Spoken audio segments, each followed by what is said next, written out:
Good afternoon, everyone. I'm Sukhendu Das, speaking on behalf of Center for Research in Posthumanities, Bankura University.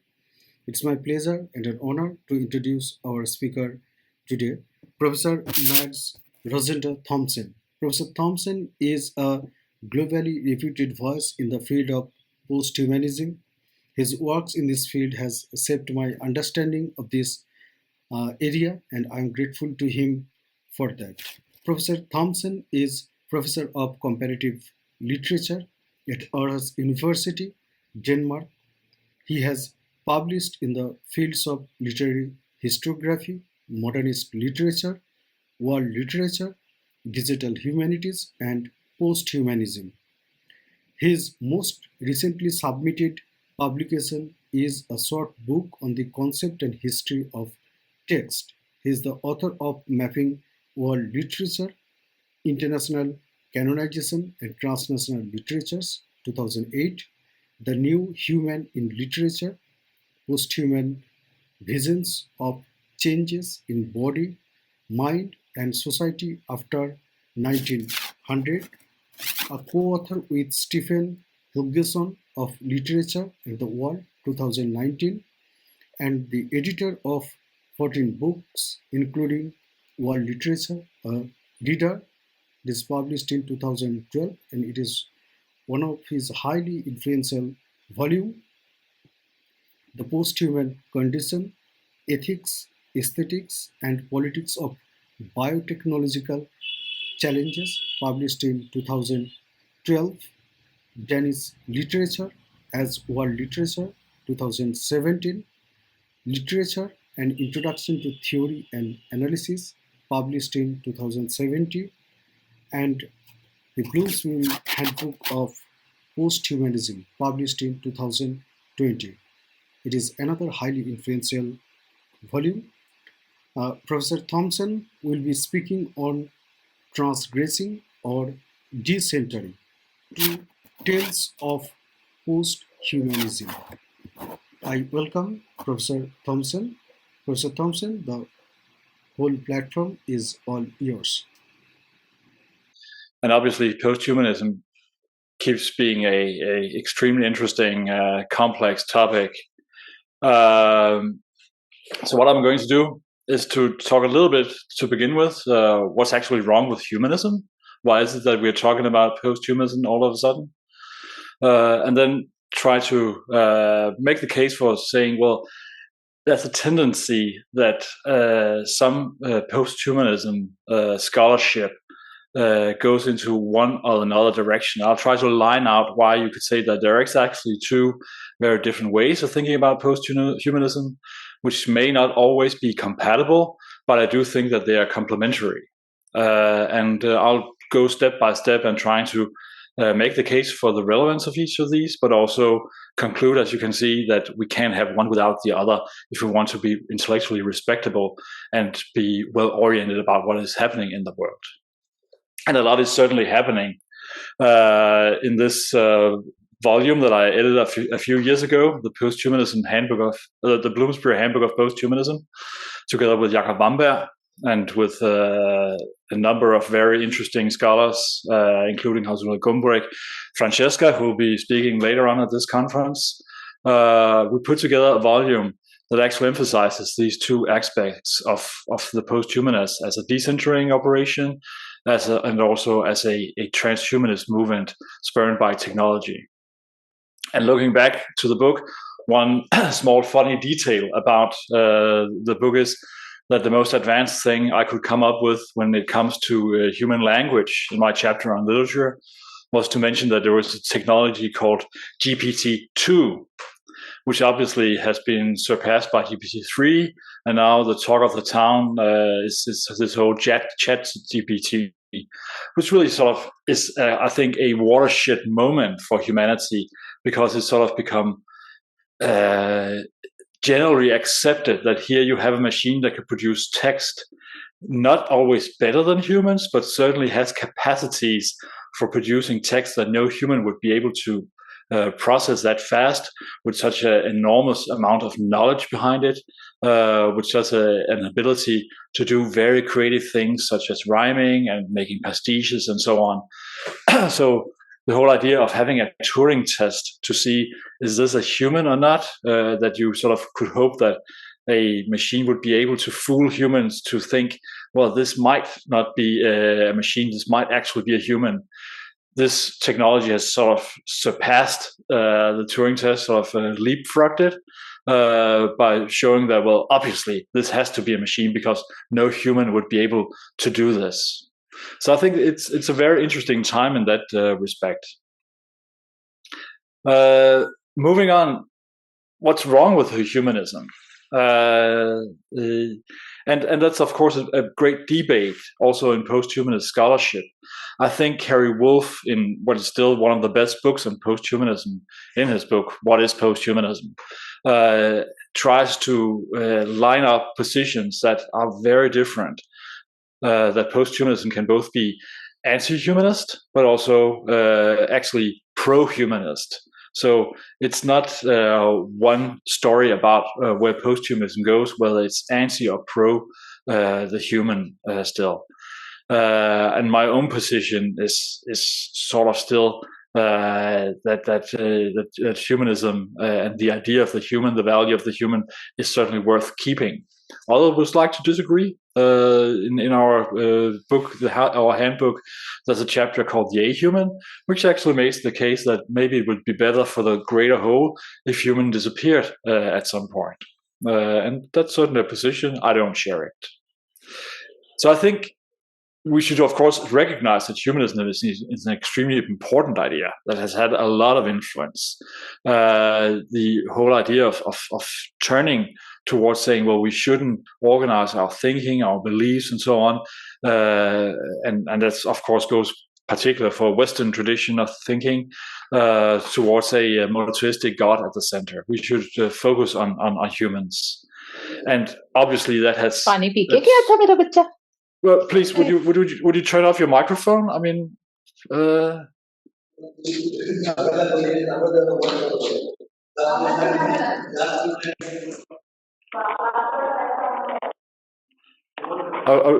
there's still one microphone. Thank you so much.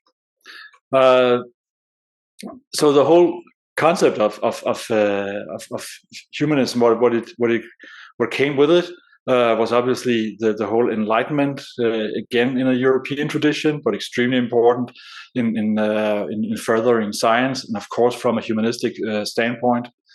And something such as human rights, which of course is still being debated. What's the basis of human rights?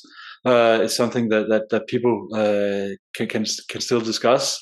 But in general, some sort of human rights is accepted also on a political level. It doesn't mean that every or if any country lives up to the promises of the Declaration of Human Rights.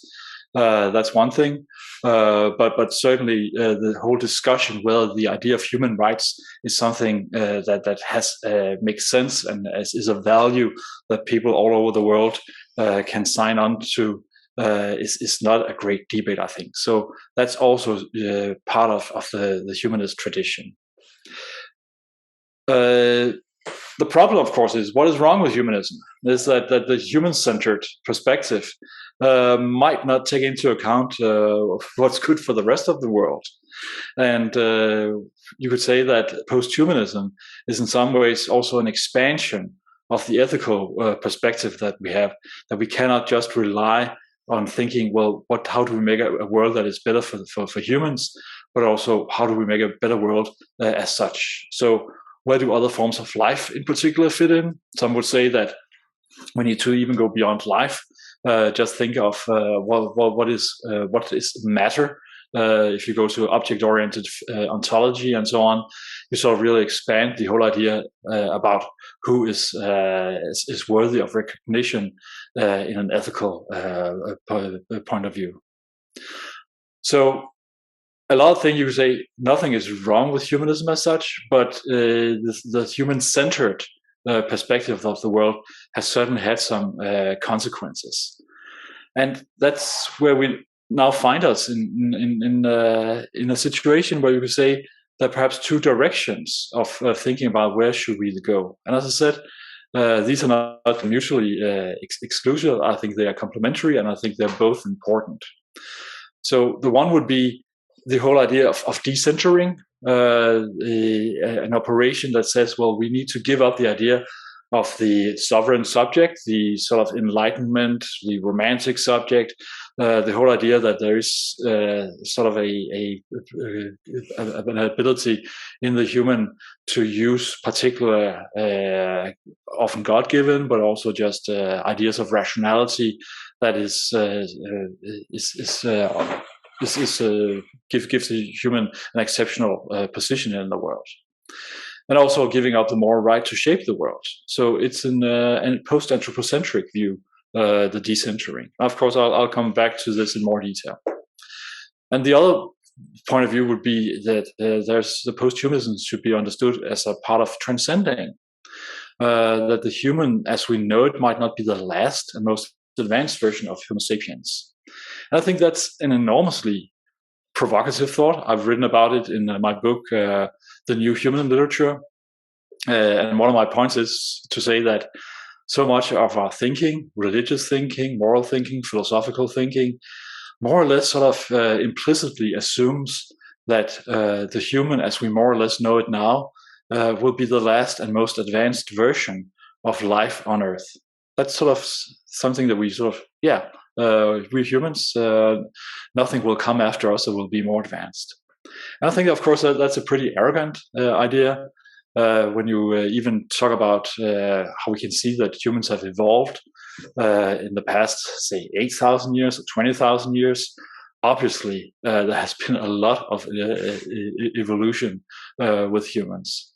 The reason why we could ignore it for so long was that evolution by a natural selection takes a long time. It's not even just a matter of generations, but many generations before you would see something where you could say, well, this is actually something different. These people in the year of 3,000 or 5,000 wouldn't be able to recognize us as their equals. They would say, yeah, we're certainly related to these people, but we're not the same. Kind of the same way that we would say that the people that inhabited the earth, and we could discuss what the right time frame is that 8,000 years ago, or 20,000 years ago, or 150,000 years ago, that they are certainly related to us, but we are not the same. There are different cognitive abilities, or different ways that we are shaped that is different. So what is different now is that technology has the potential to speed up evolution. I'll go back to that in more detail, but I think that's sort of the bottom line of that argument, where we previously was in a situation where evolution was so slow that it didn't really matter, and we could therefore sort of ignore that something might happen at some time. We now have so many ideas about where the evolution of the human could go if allowed, or if people would want that to happen with means of technology. And I think that's something that is also hard to ignore. So, as I said, that's sort of my version of posthumanism. Two very strong competing narratives, but which you have to sort of get a hold on in different ways: the decentering and the transcending version. So let's go more into the decentering perspective. Here you have Descartes and Michel Foucault, two French philosophers, you could say, at the end of the spectrum of talking about the centering and the decentering of the human. And what it means, you could say, is that you sort of give up the idea that there's a sovereign subject. That we give up the idea that there are certain metaphysical entities that we have organized thinking about what is a human. That a human has Verstand, Vernunft, that we have reason, that we have common sense. These faculties that philosophy has relied on in different versions, that there is something almost divine about the way that humans can reason, the way where you can perceive the world, the way that we are sort of have innate abilities to be able to make sense of the world. And you could say that, of course, not everything goes out with the bathwater, but there's certainly a lot of these categories that are not valid and useful anymore.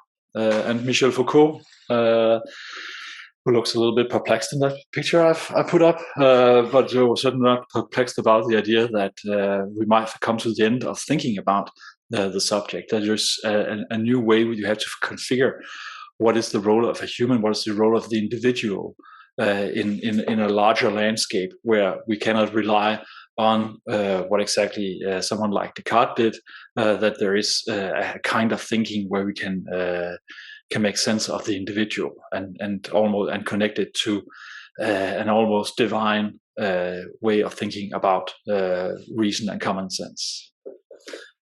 So it's very much also about acknowledgement of human limitations, that we might not be able to know everything, that our way of looking at the world might be fraught and wrong. Fortunately, we have a lot of things that are helping us, but which has to do with sort of the way that we communicate with each other. That we have science, we have poetry, we have philosophy, we have writing, we have a lot of tools that helps us to make sense of the world, but it's not bound to one single individual. So the connectedness is really, really important in this version of what posthumanism means. Again, a farewell to the sovereign subject, and an exploration of the many different ways that we are connected. And I don't know, and that's, of course, I would like to hear your perspective on that. The philosophers I've been referring to, the traditions I've been referring to are certainly a very European tradition. The vain concept of a sovereign subject might not in all traditions be as important, and it might be easier to give up. So that could also be a difference that we envision, that not all philosophical systems have the same problem with transitioning from the idea of a sovereign subject to a more connected and more complex organization of where do knowledge actually come from. So this worldview, you could say, will then be something that has to do with what you could call the networked human. And this is just a silly illustration, but showing that, of course, we are connected in different ways. We're dependent upon other humans for language, for nurturing, and so on. One theory that has become very prominent adjacent to posthumanism would be the action network theory, which not only accepts that we make sense in connection with other human beings, but also with objects, with other agents, with other living creatures out there. And I think the best illustration of that is, of course, Donna Haraway with her dog, which she wrote more or less a whole book about, but emphasizing that not only is there a technological push where cyborgs and computers and so on are part of the network that we communicate with, but also we should recognize that there are other species and their presence and the whole way that we are sort of embedded in an environment has a huge influence, not just on our well-being and our conditions for living, but also on the way that we are able to make sense of the world and may be able to communicate about the world. Somewhat, I wouldn't say it's not a forgotten theory, but it might not always be the most talked about theory, would be the German sociologist Niklas Luhmann's systems theory, something I was introduced to 25 years ago and hadn't quite been able to let go of. And it's annoyingly complex at times, but also I think the fundamental, very modern intuition behind Luhmann's thinking is very, very helpful to think about. So what is the world about? And there are a couple of things that are really helpful when thinking with Luhmann, who actually sees the world as comprised of different systems. And to him, a system is something that can reproduce itself. It uses resources from the outside, but it also is able to understand the difference between itself and its surroundings. He builds on the theory of two Chilean biologists, Humberto Maturana and Francisco Varela, who had this very simple definition of life as being connected with, as being defined by the process of autopoiesis, I mean the ability to recreate oneself.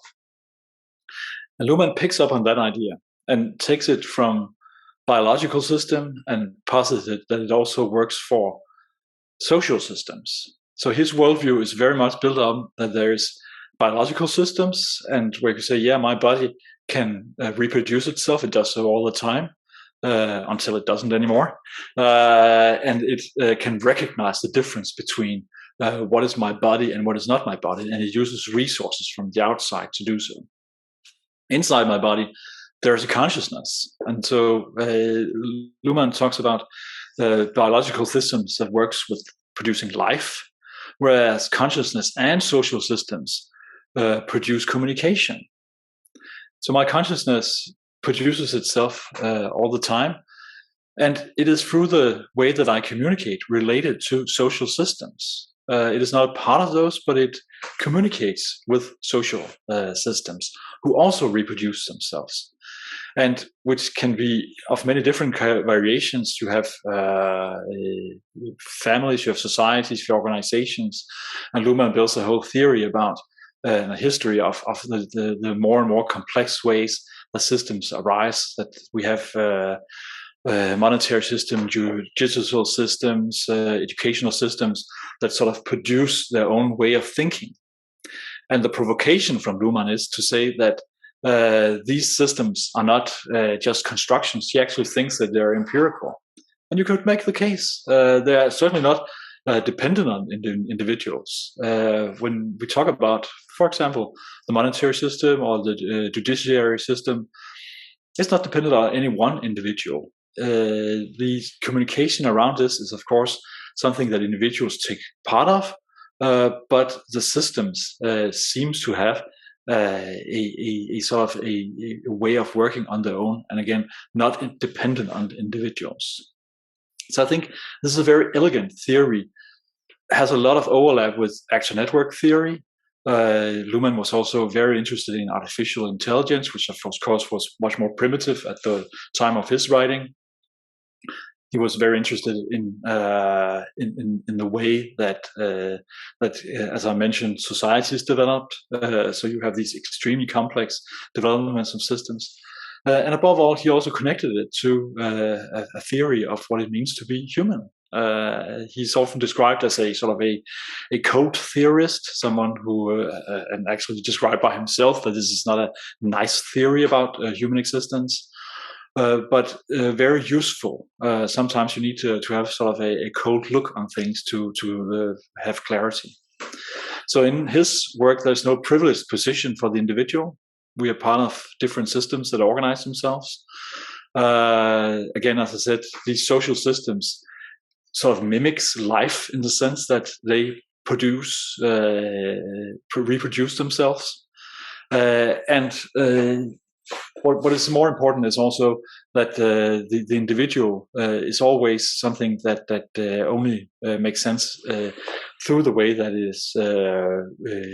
is positioned to these other systems. So our interactions with groups, families, organizations, and societies help, of course, define who we are. So it's a code theory. It's also nice in the way that it doesn't really care about whether the entities in here are necessarily humans. All other kinds of communication and so on could take part in these different areas of reproducing communication. And again, Luhmann was certainly not sort of an anti-humanist, but he just wanted a theory that could encompass the extremely complex ways that we organize societies. And I think what's one of the benefits of his theory is that it is possible for it to absorb, not least the way that we are using artificial intelligence, communication systems, and so on into a system, but also, and something he didn't really write about himself, even though he was also a great dog lover, that you could integrate the non-human life into a consideration of what it means to be human.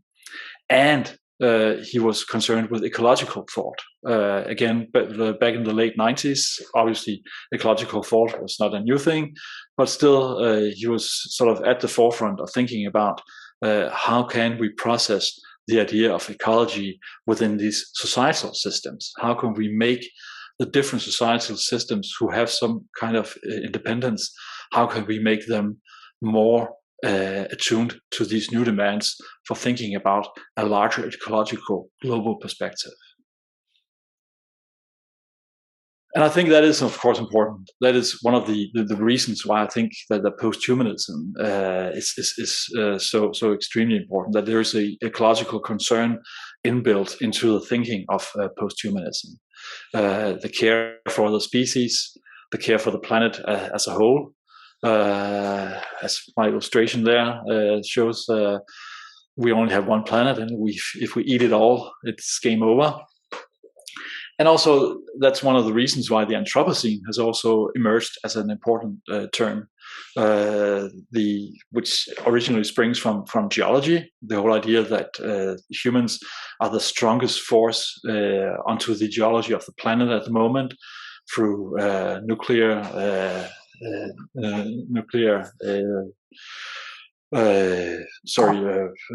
testing, to all other kinds of ways that we influence the planet at the moment. But the term Anthropocene has been used more widely to talk about ecological dominance of the world, how almost all animals today are more or less controlled by humans. We think often as things living in the wild, but the reality is that most vertebrate land-based mammals, they are either humans or they are farm animals. The idea that there is a huge nature on the savannas of Africa or in the jungles and so on is not really how it is. Humans control so much. So that's also part of the reason why the Anthropocene, I think, has gained so much traction. And I think there's a paradox also in the Anthropocene.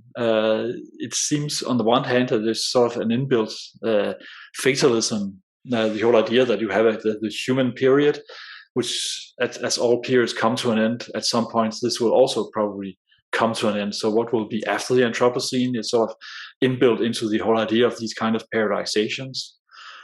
But there's also a lot of agency in the Anthropocene that sort of the humans has to own the situation that we are in. We created it. So as the most powerful entity on the world, how do we react to the catastrophes and unforeseen changes and the climate change? How do we react towards that? And again, this of course links up with posthumanism. How do we think about this perspective that goes beyond the concerns of the humans, but to the whole globe? Which again, if you had to be cynical, could say is also a concern for the humans, because we are aware of that we need a planet to live on, and therefore the well-being of the planet is also at the end the condition for the well-being of humans.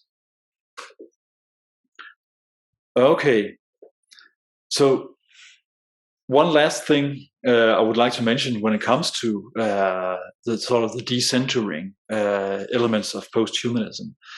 That's the question, and that's perhaps also because I'm a literary scholar. We often tend to look at literary works and say, okay, so who's the hero in this narrative? Who's the hero here? And who's the hero of the Anthropocene, of the decentered posthumanism? Sometimes if you ask Donna Haraway, she would say, well, it's actually the microbes, a different element of life that's sort of more fundamental. Others would say matter itself. Others would say, well, larger animals are certainly important. Some parts of our environment that we should include with ethical concerns. The problem is, of course, that all these entities where you could say, well, they are worthy of respect, they're worthy of recognition, they should be included in the way that we try to manage the planet and do so on a political level. But there is an asymmetry here. The fundamental problem is that, as I see it, it's only humans that can really be political. And all the problems that we have, in particular with ecology, have to have a political solution. Agreement, rules, way of trying to steer things in another direction. We cannot rely on sort of the individual sensibility and ability to do the right thing. So at the end of the day, it's only humans that can be political. So even if we recognize and say that posthumanism is characterized by an ambition to recognize other things than humans as having the utmost dignity, then there is the problem that it is still something that we as humans are ascribing to that. So that problematics, and some people have come up with ideas and solutions and ways of including and saying, well, not all humans can be political. Children don't have the right to vote at a certain age. They don't have any understanding what it means to be political. Some people with disabilities are not able to take part of a political forum, but we still include them as part of something that is in a political realm. So it's not a problem that cannot be fixed or mitigated in some sense, but it's also hard to think about that there will be sort of an expansion of the political where you have real agency that goes beyond the human. And that, for me to see, is really sort of a fundamental problem, that how can you have representation in this perspective on the world. Okay. I now move to the second part of what I see as sort of the landscape of the posthuman, and which is the posthuman.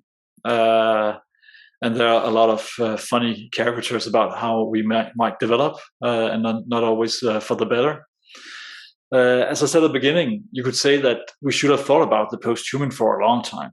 With Darwin in the 1860s, we should have begun already then to think more about what is the consequences of evolution. If humans are animals and we're part of a larger world where everything tries to adapt to the environment, how is humans themselves also part of that evolution?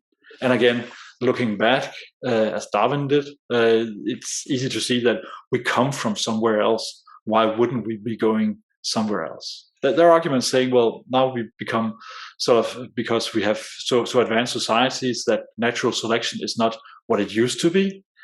So in that sense, that we're not at the same stage as some of our predecessors, and evolution might not happen that way. But I think that that's part of sort of at least an arrogant way of thinking about it. We also have to take into account that, of course, humans are complex. As I said before with Luhmann, we are bodies, we are minds, consciousness, and we are also social animals. And the whole social engineering of humans is a strong force. Culture is such an enormously strong force that everybody takes part in, because we cannot survive without having some nurture and culture to begin with. The posthuman, you could say, then really perhaps gets more traction at the beginning of the 20th century, where you have sort of the adoption of a new mindset, the idea that the posthuman could be something that differs from past humans, also in a way of organizing itself morally towards the world. You could say it's sort of a post-Nietzschean view on the world. Something I explored in my book that I mentioned before, The New Human in Literature, where you can see the influence of writers from the beginning of the 20th century, really sort of fascinating about how we now living in a new age where the human mind has changed. Virginia Woolf famously wrote that the human character changed around December 1910, just to be very, very specific. But all the writers really also was fascinating about saying, well, we might be different. We might be construed differently up here. So that's, of course, important prehistory also to the condition that we are in now. The whole idea that we are subjects to social engineering, we're subjects to sort of a mental change.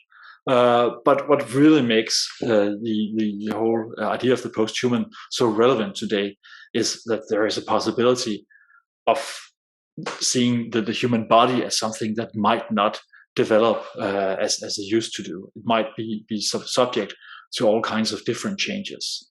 And I think that is, of course, very radical. It is extremely scary. I think there are a lot of reasons not to go that way. I think there's a lot of legislation that provides us with breaks of not trying to explore anything that is possible. But you could say that we've entered a situation where human evolution was slow because that's how it worked, to a condition where you could say there are the means for trying to speed up elements of human evolution, but where it's more a question of morality than technical ability that keeps us back. And that, of course, is a huge burden to put on humans, to say, well, you have decisions to make, but you have to figure out what is good, not just for you, but for humanity as such. And there's a lot of reasons why we would do so. A lot of desires that comes with that: health, longevity, intelligence, physical performance, beauty, and so on. And you could say people are doing things about that. I mean, the things that people do to their own body in order to enhance what they perceive as being more beautiful, the amounts of silicone that are used to enhance physical appearance is a well-known fact. The physical performance by athletes, what they're willing to do with their bodies in order to compete better. But not just athletes who are competing, even people who go to the gym use substances in order to promote the body and help it become more physical able.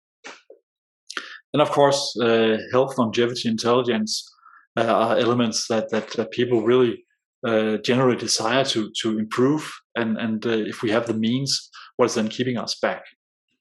And then there's a fifth, a last element that's also extremely important, which is sort of a sky in the pie, but it cannot be discounted as something that people are really, really interested in. Namely, could it be possible to have a human that has beaten death, that will only die if it wants to, but is not subject to the decay of the human body and will be able to live for as long as it wants to? And obviously, that's a field where there's a lot of...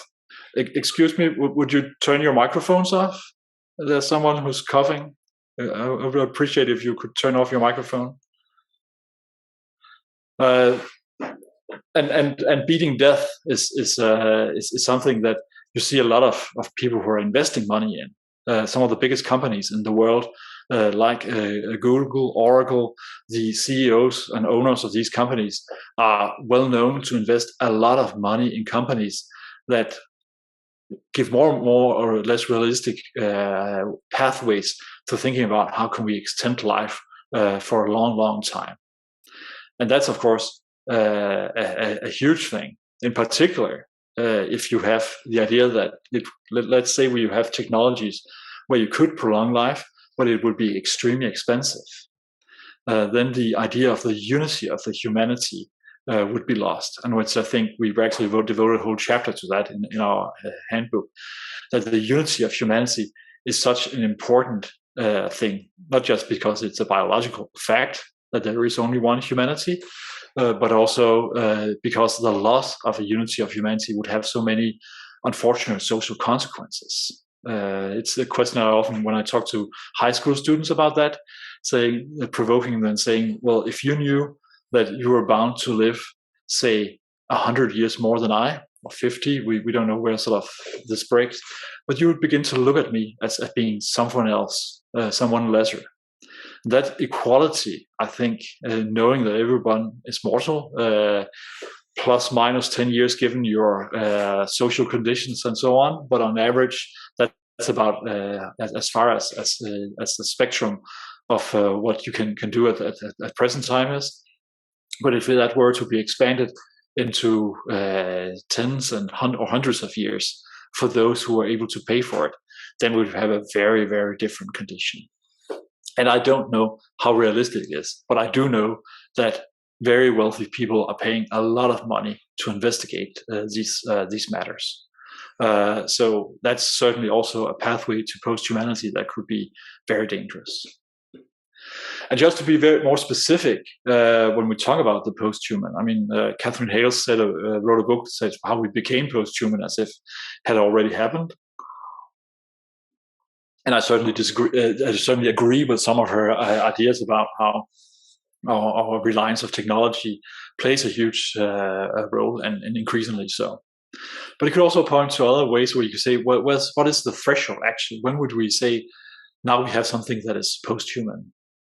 And it's tricky, because you could on one hand say, well, we have, if a posthuman is someone who relies on technology, if you're a cyborg, then you're posthuman. If you have a pacemaker, or if you have an artificial arm that you can control with your thoughts, even if you have other kinds of devices that you rely on, then you could be said to be a posthuman.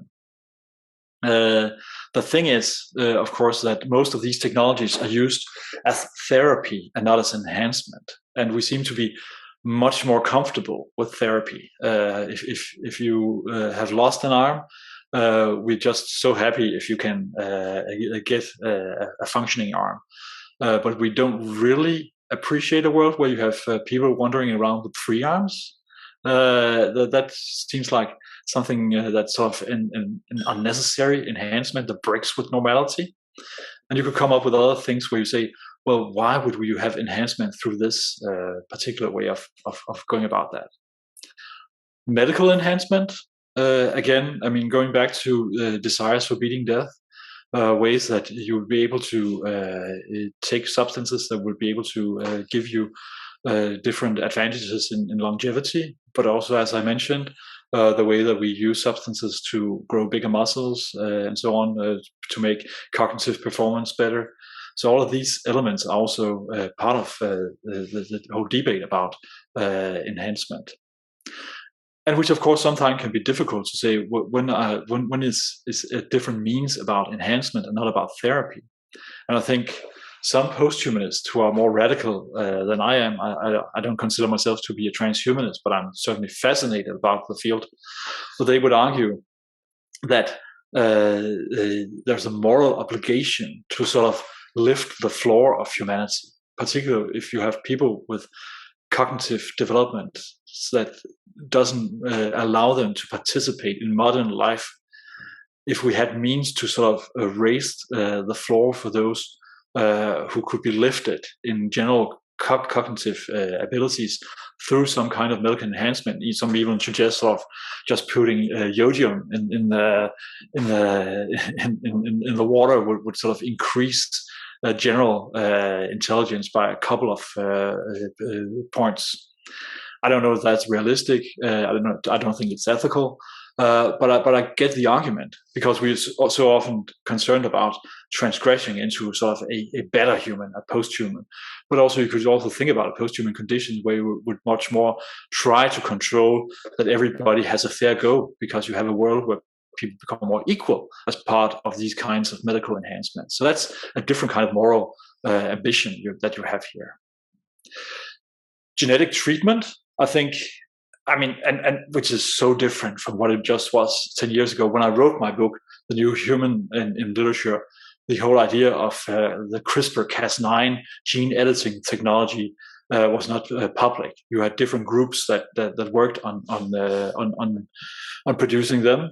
and they were published in 2013. And now it seems that a lot of the things that you're doing with that is sort of become routine. They can actually edit genes quite efficiently. And obviously, there's a lot of different things that could be done with that. Hopefully, also a lot of sort of fairly benign therapeutic ways of working with that. One thing that has happened already also, which sort of goes under the radar, is the whole idea of a 3-parent baby.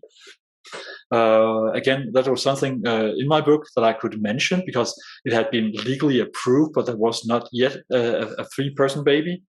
But you have that now. You have a few humans that have been born, which actually have DNA from 3 different individuals. I have this very small sketch at the bottom right of my slide that sort of explains the idea.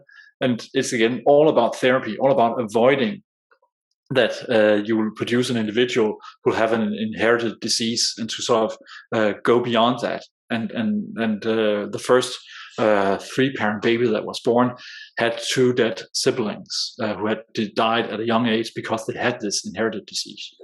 There are all kinds of problems about how much you should invest in fulfilling the needs of people to procreate and sort of fulfill their dream of having their own DNA passed on in the world. That's a huge discussion. But the simple threshold that you could say that, say, after like 4.5 billion years of formation of life, where there has been 2 genetic components behind that, you now have a situation where humans have been able to create life that has DNA from 3 different individuals. I think that's a very, very interesting threshold. And one of the reasons is, of course, that it doesn't have a huge effect, but the philosophical, also the practical ideas behind it, that you have this 3-parent baby, I think is enormous. Something that's also being discussed at the moment is how could you speed up selection, that people will be able to make DNA analysis of fertilized eggs and pick the one they want the most, and where you be able to select for different traits. And again, this is already happening as part of our world. You have parts of China, as I understand, where the birth ratio of male to female birth is 1.6 to 1. And that's not nature that makes that come about. That's because there are people who are actively deciding what gender their babies should be.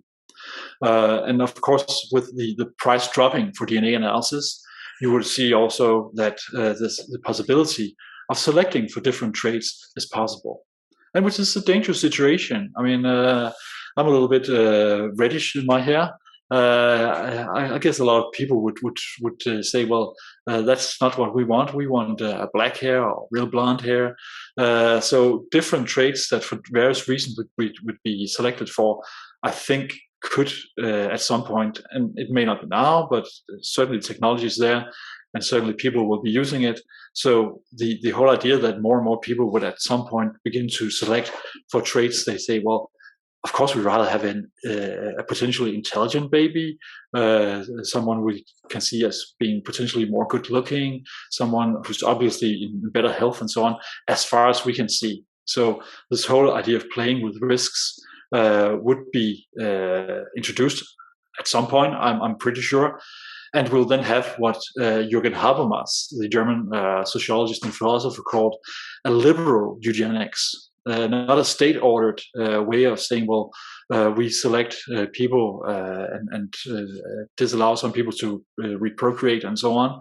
But parents themselves, given the choice that they have, will have the ability to take part in, again, what I think Habermas aptly termed a liberal eugenics. And that's not necessarily a nice world to be in. I think humans are very able to adapt to a lot of different situations, think of things as being normal. But at this moment, I think we wouldn't like that to go too far. Finally, which is something, and which is speculative, but you certainly see indications of things that are changing. Again, in this whole spectrum of what could the post-human be, that a cognitive evolution could be more fast-paced, not least because of the media landscape that we are dealing with. The Canadian cognitive psychologist Merlin Donald, who's the author of a couple of books on the long evolution of the human mind, A Mind So Rare, and it's one of his works, and the evolution of the modern mind, another one, traces, of course, that the human mind is not what it used to be. There's a lot of cultural things that goes into the way our minds are and our cognitive abilities have evolved. And that's, of course, extremely important when looking also at what could happen in the decades and centuries to come, that the cognitive evolution of human beings could be changed because of the media that we surround ourselves with, because of the influence it has on our brains, because of the functions we don't have to care about anymore. Merlin Donald uses examples himself, saying, well, we don't have to remember phone numbers, we don't have to find our way around on a map, because we have devices that can help us do that. So ideally, that would free up our frontal lobes and other parts of the exciting parts of the brain to do different things than what we would normally use it for. But that the change in the human mind could come about faster than we would normally see. And I think that's, of course, important. It's speculative to some degree. Also, we're witnessing a lot of things arise in the number of people with autism.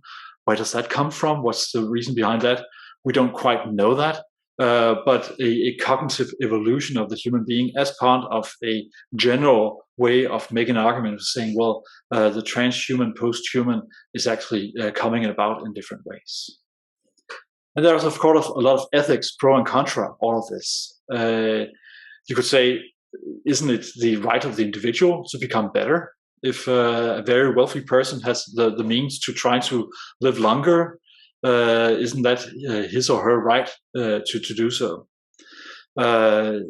Obviously, the creation of better lives for all is something that is sort of very difficult to argue against. I mean, if we could eradicate terrible diseases, if we could make people better fitted for having a fulfilling life, why shouldn't we allow that? Well, that could be unforeseen consequences for why we shouldn't do that. So it's again the arrogance of thinking we have solved it all that's a problem. And then again, the provocation from some transhumanists, which I think is a healthy provocation. I don't think it will be solved with technology, even though they sometimes think that it could be. But the whole idea about the human being as we know it, as actually not being the nicest possible being on earth, that the morals of who we are might not as fantastic as we tend to think. So when we think about that, that humanism is also about recognizing the human, and recognizing the dignity of the individual human, you could say, yeah, for sure. But we really would like you to pursue the possibility of thinking about how could you have better morals. And obviously, the posthumanist decentering view of that is also about better morals of thinking beyond the individual, thinking beyond the herd, thinking beyond the nation, but thinking about how can we have a global perspective on the responsibility of the human. The post-human could also have this, and that's another unfortunate consequence, the shrinking of the normal. Again, I've listed some of the ideas about what could change human beings, and again, for example, selecting for genes for certain traits could shrink the idea of what becomes normal. And again, we see that consequences already. And unfortunately, there are some paradoxical ways that we are adjusting to it. But take, for example, screening for Down syndrome. In Denmark, you now have less than half the number of birth of individuals with Down syndrome than you used to have just 20 years ago, because you started screening a lot more for that. And again, it's part of liberal eugenics. Nothing prevents people from having their baby. But in Denmark, 99% of the couples or mothers who are expecting a child with Down syndrome choose to have an abortion. So that's obviously shrinking the normal in the sense that much fewer people with Down syndromes will live. Those who live, on the other hand, and that's sort of, you could say, the one uplifting paradox, is of course they will be treated much, much better than they were, say, 50 years ago in Denmark, where they would probably be living in institution under very undignified conditions. So it's not easy to say exactly what is happening. It's not about that we become altogether worse, but we are certainly taking part in this shrinking of the normal. There hasn't been sort of a next huge step beyond that. As I said, screening for genes is certainly possible, but it's not widespread. So it's more about there's something keeping us back, but certainly nothing kept us back from saying, well, screening for Down syndrome, that's something we will do. And of course, the whole idea of having a divided humanity, here you have a filmatization of H.G. Wells' a short story, The Time Machine, where he imagines what human existence could be 800,000 years into the future if humanity had been divided and you had had people living beneath the ground and above the ground, and obviously adjusting to the conditions that they have. And by the way, as the way that fiction has evolved, that those timelines have become much, much shorter. It's as if we cannot really care about what could happen in 800,000 years. Or if you read the British science fiction writer from the 1930s, Olaf Stapledon, he imagines, well, then you work for a couple of million years on some fourth human. Today, a lot of the science fiction that is going on with radical change of humanity doesn't wait for natural selection to set in, but very much relies on the way that that technology would change things and could change things rapidly. And again, the divided humanity is for a lot of people really the scary part of what could happen. So there's a lot of risks and experiments that we don't know what could happen with, but we know that the stakes are extremely high.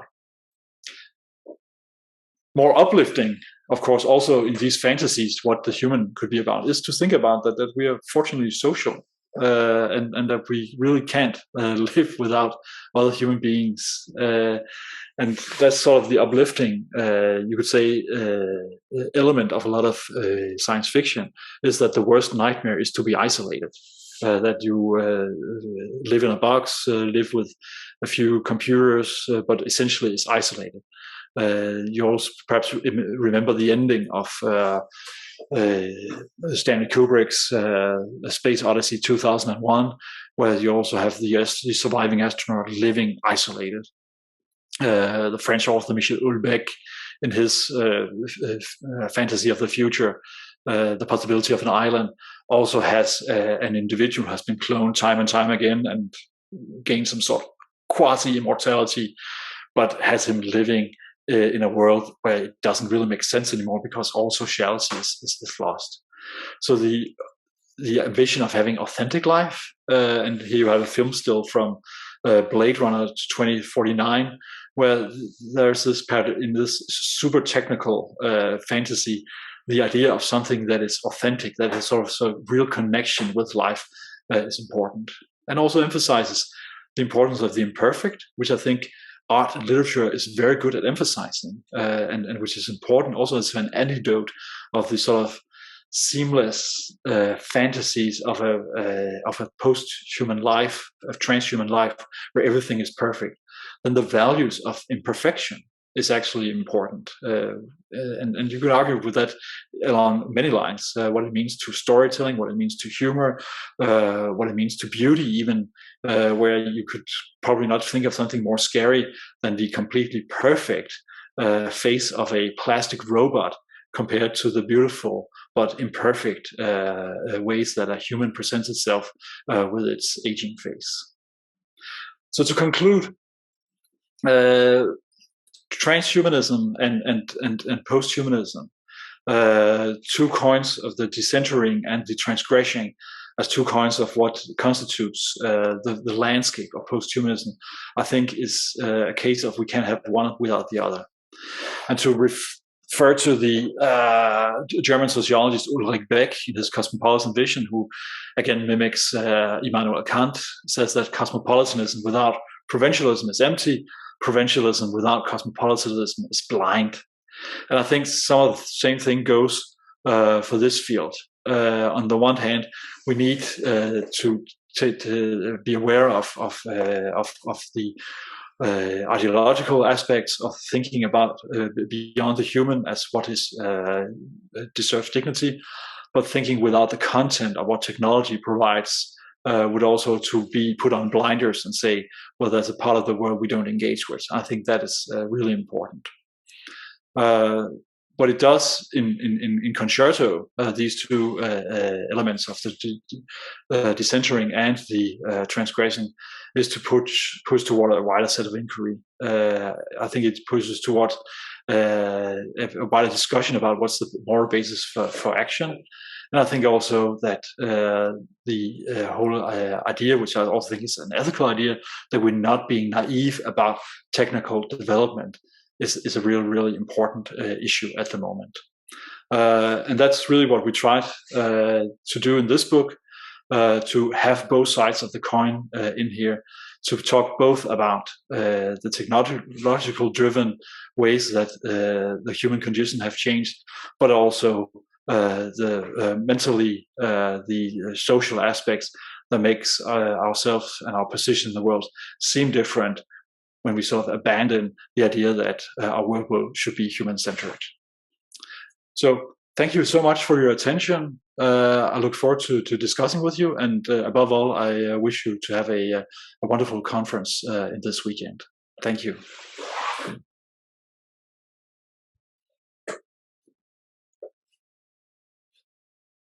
Thank you, Professor Thomsen, for your enriching talk. We learned a lot from you and looking forward to learning more from you in near future. Now I open this session to questions and answers and observations of our participants. If you have any question, you can directly ask Professor Thomsen, and he will be happy to answer that question.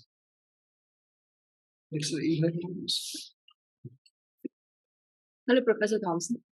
Sir, I just have this simple question, sir. How do you react to this term called ultra-humanism, right?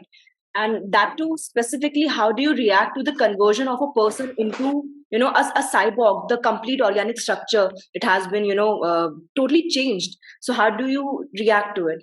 Or do you think we should call it to be complicit or illegal? Do you think so? Yeah, I think we should be very skeptical about the advances of that. I'm actually not familiar with the term of ultra-humanism. One thing you could say about cyborg is that they're reversible.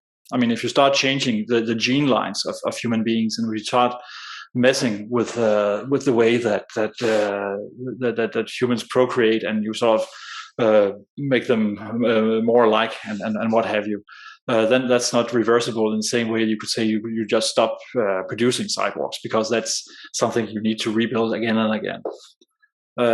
So on the one hand, I'm less worried about what could happen, because I mean, cyborgs, the human part of a cyborg will eventually die, and then you have to figure out what were the benefits of that particular technology. So I'm not too worried about that. I'm also very optimistic about that that you can use it therapeutically for more and more people. So that's a good thing. But perhaps if you wanted to follow on ultra-humanism, which I wasn't familiar with, is that sort of also trying to enhance yourself as much as possible with the given means? Which I think is interesting. I mean, I think the big threshold, of course, would be the way that we could that longevity. I think actually is a huge societal factor. I mean, if we started to see a division of people who become an upper class with very long lives, and I think even 30 to 40 years, it would make a huge difference of the social organization of the world. And I don't know if that's possible. As I said, I do know a lot of money is being spent on trying to get to that. So that's probably where I would be worried the most. I guess that we are enhancing ourselves in a lot of ways these years with our access to knowledge. But it's sort of it's through smartphones, it's through screens, it's through engagement with AI systems and so on. So the inequality that creates between those who are educated and those who have resources of using and so on has the potential to grow. But it's you still have this sense that it's not internalized into the human, and that's of course what would make the difference for most people. Thank you so much, sir. It's always enlightening. So thank you. From you, sir. Yeah. There's a couple of questions on in the chat. Avinder Pabla asks, what role does our memory play in us being human, post-human, or transhuman? I think memory studies is extremely interesting and important because as we also give up the idea of, again, sorry for speaking from a European tradition, but sort of the idea of a romantic subject that is sort of eternal, that there is some kind of way that I am defined, that could live on forever, that I have an essence of my being, and that has been transformed into a much more constructive idea that we are so much related to our memories. The way that we remember things, the way that the memories influence us is becoming more and more the sense of what is our identity.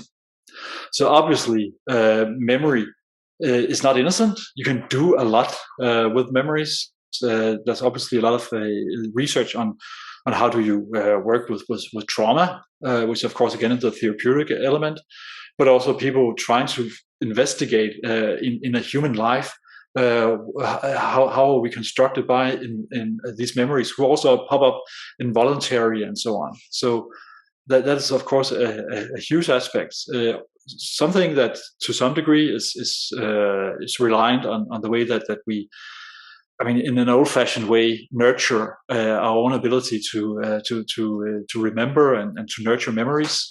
There's a lot of research that shows how the rehearsal of memories keep memory alive, but also different technologies that change our memories. I mean, all the photographs I've been taking for the past 20 years, I have access to them almost immediately. And obviously that makes me in contact with my past in different ways. So there's a lot of technologies that can help us nurture a different way of having memories.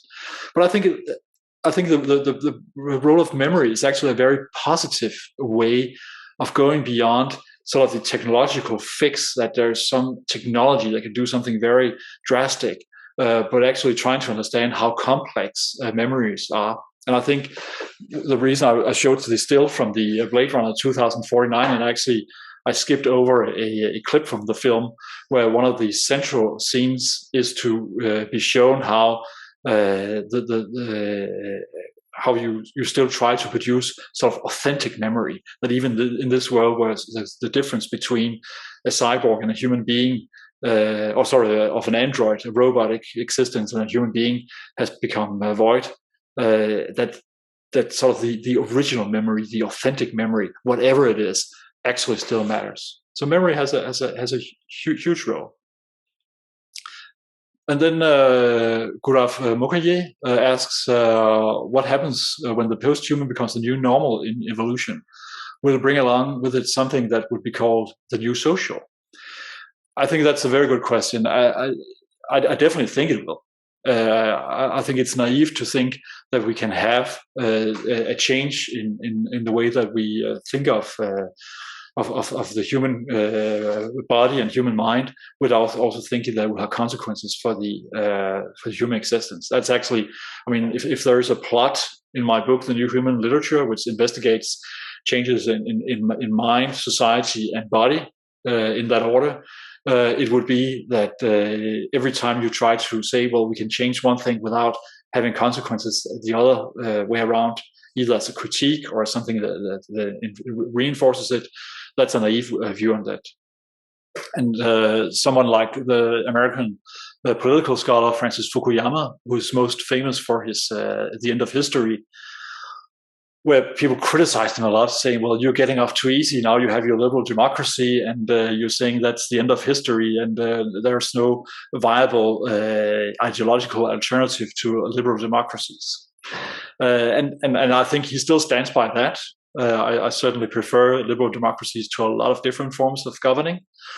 But what I really appreciated was that Fukuyama, and that's probably his least read book, published the book Our Posthuman Future in 2003, which is more interesting in the way that he has to say, well, I hadn't really counted on that the human body and the human mind could be changed, that there would be advances in technology, medicine, and so on that could change the whole idea of what a human would be. And which he certainly doesn't like. I mean, I think he found that very scary. But it still goes with the argument that, and that's what he explores there, and I through literature explores in my book, saying we cannot think about a posthuman being with new capacities, which wouldn't have drastic consequences for an organization of society. And again, I really recommend Fukuyama's book, also because it has a very good perspective also on some of the basic legal and matters in this, both in regulating what people can do with their bodies, but also regulating a society, often fighting in vain against the sort of ongoing push of new technological elements that comes. Then Dr. Abhilisha Singh asks, what are the motivations for this post-humanizing process, and what are its implications for non-human others, the environment, animals, and machines? Again, I mean, I think we live at a time where people can have two very different ideas about where should things go. And transhumanists, in their sort of most radical version, would say, well, we actually don't really care about the non-human others. We don't care about the environment. We don't care about animals. We use machine for our purpose. It's all about optimizing the human. And that's one radical version of that. That's why you have so many books with sort of a lone cyborg on the front of it, as sort of the idea of a future human being, and which really discounts that to be human, you have to be human in some kind of social environment. I cannot think of a credible science fiction version where you could say that it ends well if you don't have humans living with other humans. Then it would at least be something completely different, and I don't really believe in that. So that's really one side of that. So huge consequences on that side. But the decentering element has, you could say, have more positive effects. That the implication for non-human others are very good with this decentering of taking more care of thinking about that the world should have a lot of habitats for other non-human life, that we should nurture a diversity. We're not good at it. I mean, the whole term of the sixth extinction, and with the 5 previous mass extinctions of human life taking place millions and millions of years ago, and now we are perhaps credibly somewhere in a mass extinction of non-human life due to human activity, is certainly not something that we will be remembered kindly for, but at least the ambition and also to some degree ability to reverse the process and trying to nurture the non-human environment is a positive. And I also think that it's a positive, the way that I mean, just coming from, I mean, I grew up in the 70s, the whole idea that you could take a swim in a Danish harbor would be ludicrous. I mean, because it was so polluted. And now you can swim in Aarhus or Copenhagen harbor because we have actually cleaned up a lot of things. And then you point to machines. Obviously, I think that's a hugely interesting element. I just finished a short book in Danish for the general audience called Text. What if human hadn't invented text? Well, our world would have been very, very different. Think of organized religion. Think of of cognitive development, of science, and so on. So text has been a huge impact, a technology that we've been using for the past 7,000 years, writing perhaps only 5,000 years.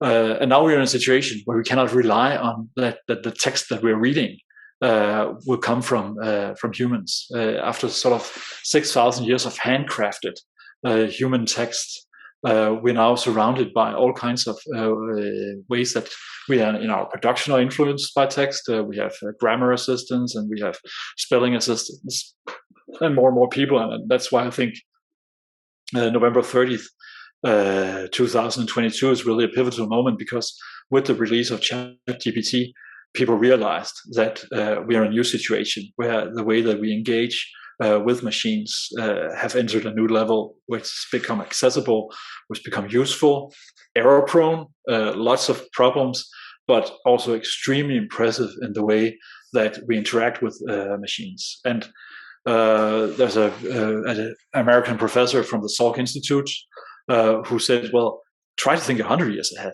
I mean, how weird will it be for people in 100 years to think about that there was a time where we didn't have machines that could reason with us, that could understand what we were saying and respond, not in a human way, but at least something that resembles a human way, and that would be, for me to see, also a great change. But two very different tales about where things should be going. I mean, shouldn't discount that there are people who are really saying, well, this is all about humanity, this is all we care about, it's about transgressing. I think the wider part, and also the political viable part of it, is the one that is more for inclusion, and which obviously shapes our way of thinking about how are we more inclusive, how do we live in a world where we don't just treat nature as a garbage can, but as actually part of our valuable environment.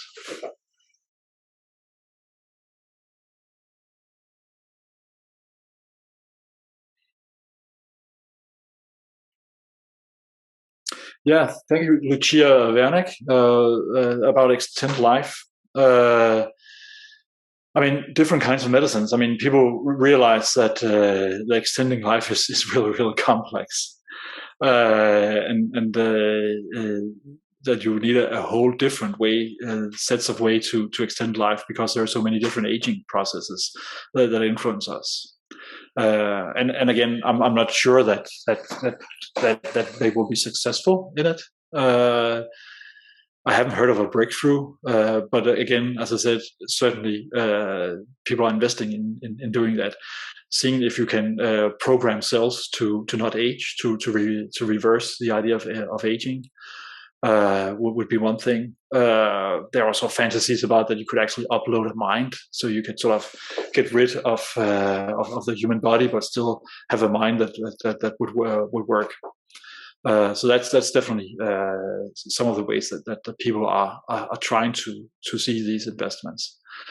And I agree that I don't think it can be controlled eventually.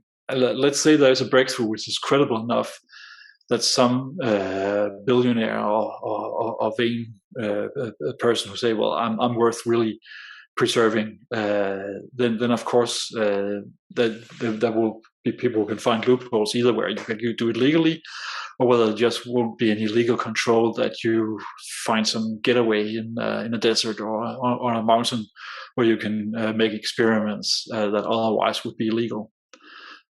So if medicine advances and people with resources continue to take a vested interest in trying to see how they can be preserved in different ways, I'm pretty sure that something drastic will happen. Again, I don't know if they will succeed, but I don't.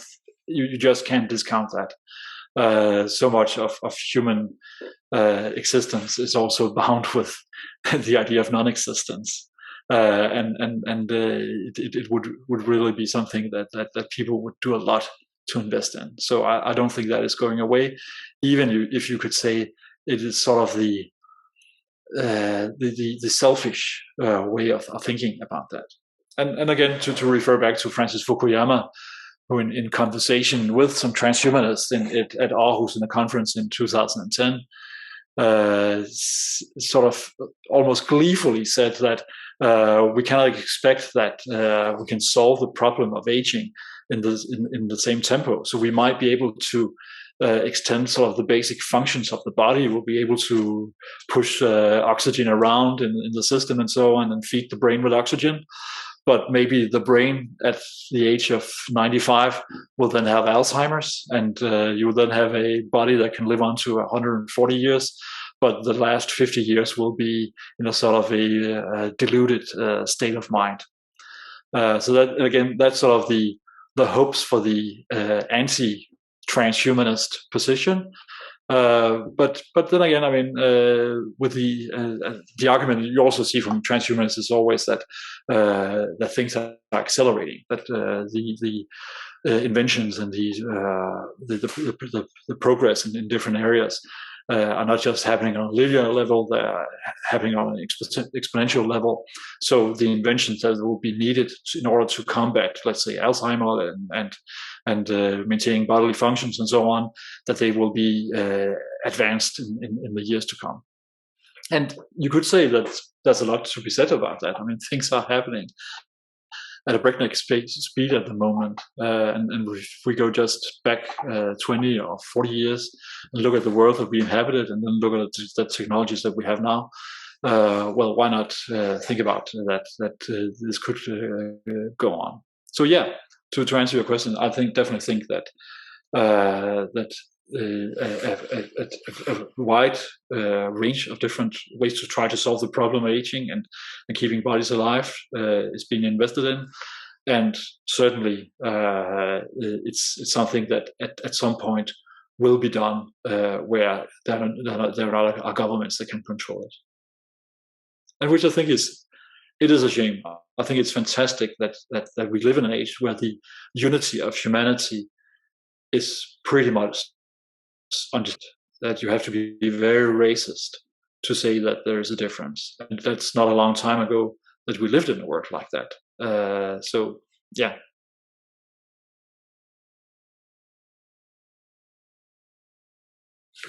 Thank you, Professor Thomsen. I don't know if you have time to talk a little bit.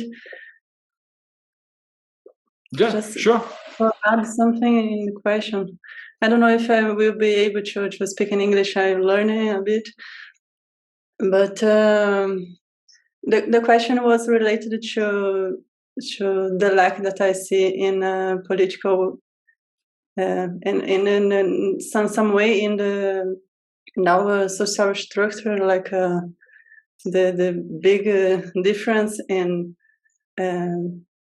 how many money people have here in Brazil, and how the society can deal with this. Okay, if the person have money and they prolong life, the family can have structure to deal with this life prolonged. I don't know, but if the most people don't have this money to prolong, I don't know if okay, I have two parents that become have some problem in health problems, and for us it's difficult to deal with in the way that money way and the supports, like I don't know, that our society have this kind of structure. Okay, we can do. I'm a little bit in the middle class. I don't know if we have this, but it's difficult to do with this. And probably in Denmark, that we say we have some possibility to choose that. Okay, if I will have a baby with some problems, we can choose here and have this. It's difficult to imagine. Okay, prolonged life with that we. Sorry. You can prolong life in a way that you can have support to do this. I think, I don't know if I'm clear enough, but And the question is in that way. I don't know if we can add something like in this. Thank you. Yeah. No, you're welcome. I think it's an important question. I mean, because it touches upon the idea. I mean, on the one hand, you would like to say, well, I don't belong to society. What I want to do with my body is my choice. But if from that follows that people with the most resources can actually tear apart the fabric of what we thought about was a single humanity, then that comes with a loss, and where you can then again say, well, personal choices also should always be within the law. So it's a good question, well, how much you should legislate about that. It's tricky because I mean the research is done to a large degree privately. Again, I'm skeptical about how great advances there will be. So in some respects, it might not be the greatest problem. It might be something that we should ignore and concentrate on climate change and better environments and better healthcare for the majority of people. But I think it should be kept in the back of the mind. How do we react if there is actually a breakthrough in life-prolonging medicines and cures? How do we, as societies, react towards that? I think that's pretty important.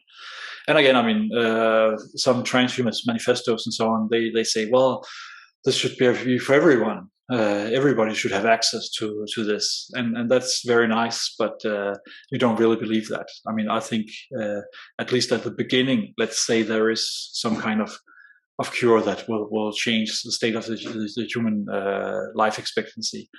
It will be for the few. Then maybe it will drop at some point, and that's again sort of the tricky thing. I mean, human history has a lot of ideas about progress, or at least striving for progress, morally, in terms of dignity, and in terms of cognitive exploration, in terms of artistic exploration, in terms of promoting your own better health and so on. We see it as a great redeeming factor that so many people live longer now. I mean, that the child mortality is down and so on. So it's easy to see general well-being for a long time for human beings as part of that narrative. And why shouldn't we promote that? Again, the caveat is we wouldn't like it to be just for the few. That's the biggest problem. And we wouldn't like to see too many mishaps and things that go awfully wrong as part of that. But again, so it's certainly not the biggest problems, but it's really sort of also mentally and philosophically a really huge factor that this idea of a split humanity when it comes to life conditions put on us.